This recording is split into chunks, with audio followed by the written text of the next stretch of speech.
What is going on, my crazy 76er fanatics? Thanks for stopping back in for another daily pod with your daily 76ers discourse and information, guys. Guys, like, comment, and subscribe. You know the drill. You leave a comment or two, guys. We read more than a few. We'll be addressing all of your crazy 76er fanatic comments on our last talking point of the day. But, guys, we got to talk about the most pressing news in the NBA. Back in the day, Big Threes, a three-headed monster with three All-Stars, maybe three Hall of Famers. That's exactly how you were going to win a championship. A Big Three. But nowadays, if you have a Big Three, you have a big financial problem, which is exactly what this Philadelphia 76ers team has.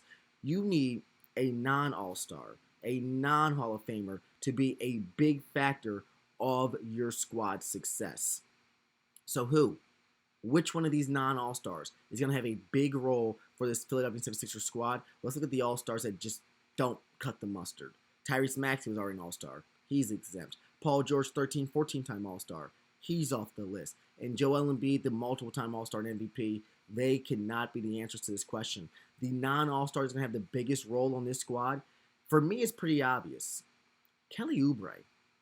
Kelly Oubre is going to have to play a huge role for the Sixer team because this squad does not have a true power forward. This squad does lack a lot of size. But the one thing this squad does have, multiple guards. Multiple guards. So the front court has a lot of holes that need to be filled. And if Paul George is going to play like Paul George did last season, if Joel Embiid is going to be in and out of the lineup, you need someone that's going to be consistent and that's going to be persistent in filling the role and doing the role to the T.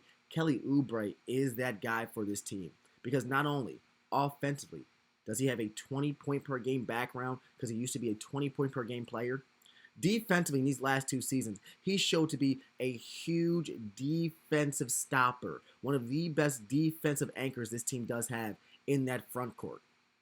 And that's exactly the role he's going to have to fill. You need Kelly Oubre not only to knock down open shots, you need Kelly Oubre to contest open shots. He needs to fill all of the holes this front court has. If Joel Embiid doesn't have the agility, the lateral quickness, and the ability to step out there to that three-point line and lead from the paint, Kelly Oubre, you're going to have to do all of that. If Joel Embiid isn't able to rebound the way he was once able to rebound because his knees just don't have the juice like they used to, Kelly Oubre, that's the role you're going to have to fill. Kelly Oubre is going to have to fill any and every role this team needs from its front court players that Paul George and Joel Embiid leave wide open.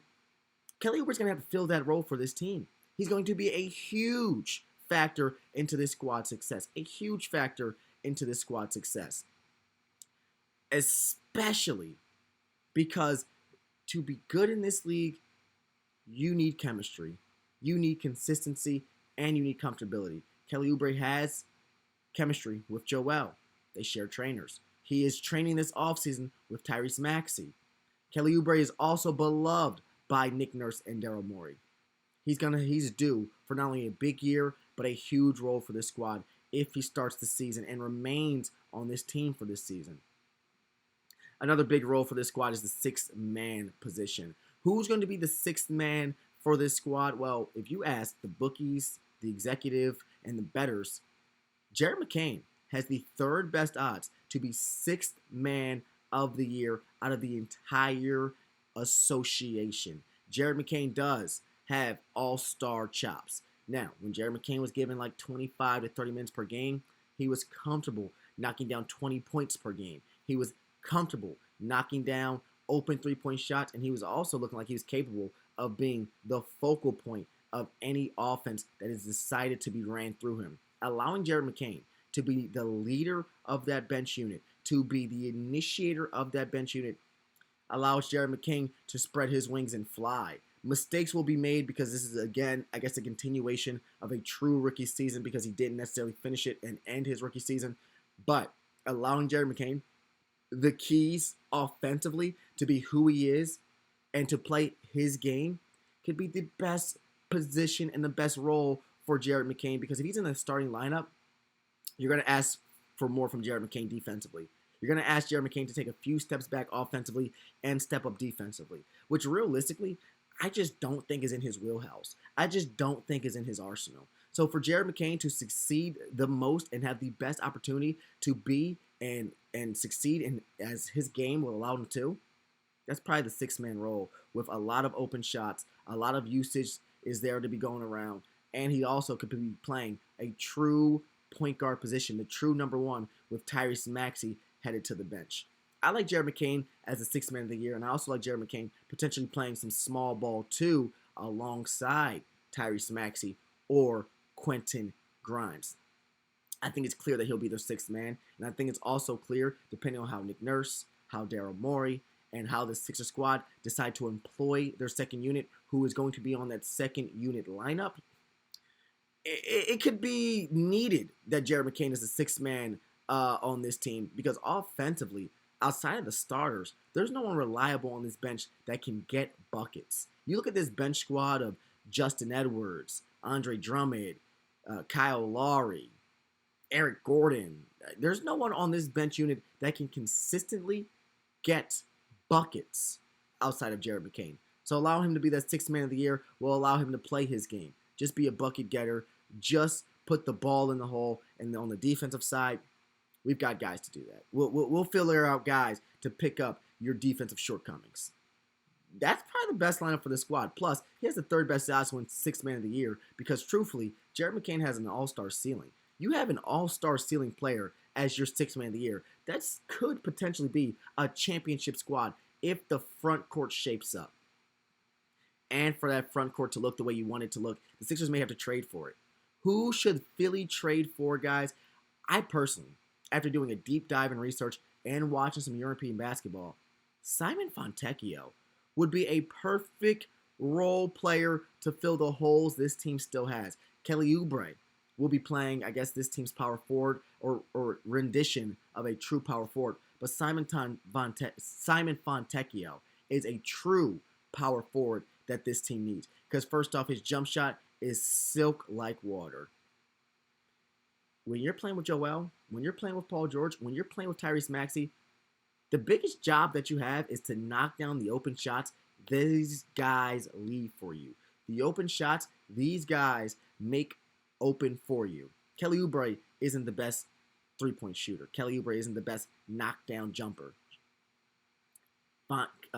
Simon Fontecchio has a smooth jump shot. He's a good scorer. He's a good spot-up scorer. He's a good off-the-move, and his size. He's a true 6'10 power forward. He's a decent rebounder. He doesn't have the lateral quickness. He doesn't have the athleticism. He doesn't have the fast break potential and ability that a Kelly Oubre does have.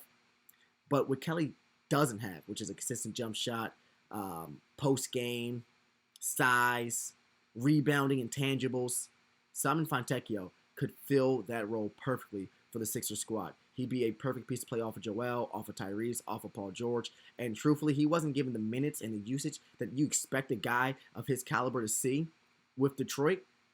Fontecchio's a bucket, guys. In the Eurobasket, in the EuroLeague right now, he is scoring over 10 points per game with minimum minutes and marginal errors. Simon Fontecchio could be perfect because not only has he showed that he can contribute to winning basketball, he's a mature basketball player with years of experience underneath his belt. I would love to see Simon Fontecchio play this true four for this team. And guys, this is my favorite part of the episode and all episodes that we do. Did you leave a comment? Did you like, subscribe, and did you leave a comment, guys? Because we're addressing all of your crazy fanatic comments, and I want to address a few. Matter of fact, I want to address one specifically. I know what I said on an episode, and I feel like some of you guys don't be listening. So I feel like some of you guys listen to a mute. I never, in my life, Calvin NB, said that Quentin Grimes is better than Joel Embiid. I said that Quentin Grimes is more important to this team than Joel Embiid because the way this team is constructed and the way the front office and players are talking, they expect Joel Embiid to miss multiple games this season, not playing in back-to-backs. And because they're expecting an absence of Joel Embiid, they're preparing for it. They're planning for it. They're game scripting and game planning for Joel Embiid's absence. A guy like Quentin Grimes, when he does decide to resign, you're not planning for Quentin Grimes to miss games. You're not expecting for Quentin Grimes to miss games. You may have players that can fill a hole and fill the role of Quentin Grimes if he isn't there and absences happen to happen. But you are planning and preparing for Joel not to be there for the entire season, which is exactly why Quentin Grimes is more important this season than Joel, because you don't have any plans in place for Quentin Grimes not to return. You don't have any defensive anchors that can guard the best shooting guards, power forwards, and point guards the way Quentin Grimes could potentially help this team out. Quentin Grimes is more important for the Sixers squad than Joel, specifically and only because Quentin Grimes is supposed to be playing more games. Now, if they play the same amount of games, it's going to be Joel. But out of an 82-game season, when I guess the expectations for Joel to play around 60, hopefully, like a hopeful 60 games, you need a guy like Quentin Grimes to be consistent, persistent, and to be on that court, I think, almost every game and often. Another comment we can talk about, C. David said this team needs to sign OMP. And I'm going to say OMG, C. David. This team does not need to sign Oliver Max Prosper. I do admit that the Dallas Mavericks had one of the most loaded front courts in the NBA, and they had some of the best front court players in Anthony Davis, Daniel Gafford, Derek Lively. They were loaded, which is why OMP was released. But this team does need another center over a true power forward. You know about those double big lineups that were employed and deployed in the playoffs from Houston, from OKC? Double big lineups seem to be the lineups of the future, and the way the Sixers squad is constructed with the players they have on roster, there's not a double big lineup in sight. I would love for this team to, instead of signing OMP, sign Thomas Bryant. Thomas Bryant could be the missing piece this team does need to employ some double big lineups and a potential power forward floor spacer, because Thomas Bryant can knock down a few three-point shots. Let's go YSO Worthy. Says he doesn't want Zach LaVine because he's injury prone, just like Paul George. And the reason you would trade for a guy like Zach LaVine over Paul George is because of consistency, is because of chemistry, and because of offensive playing style. Paul George needs the ball in his hands. He needs to be able to dribble the ball, create with the ball, where a guy like Zach LaVine is more comfortable playing off the catch, more comfortable playing off of other All-Stars. And Zach LaVine, who was the focal point of his teams, would love to have the load and his usage take it down a few notches so he can share the wealth with players who are great, like Tyrese, like Joel Embiid. Paul George still wants to be the face of the team and the focal point on offense with high usage rates, which as of late does not seem to be what Paul George's body can handle. Trading for a guy like Zach LaVine for Paul George is a contract for contract swap and potentially gives this team a little more youth and a little more chemistry, because Zach LaVine is comfortable and has chemistry with Joel. They have the same trainer. Zach LaVine is training with Tyrese Maxey and Kelly Oubre. Trading Zach LaVine for Paul George could be a great move for this team, not adding another guard, but potentially adding another bona fide star, a younger one and a healthier one. Guys, like, comment, and subscribe. So we got another episode coming at you tomorrow.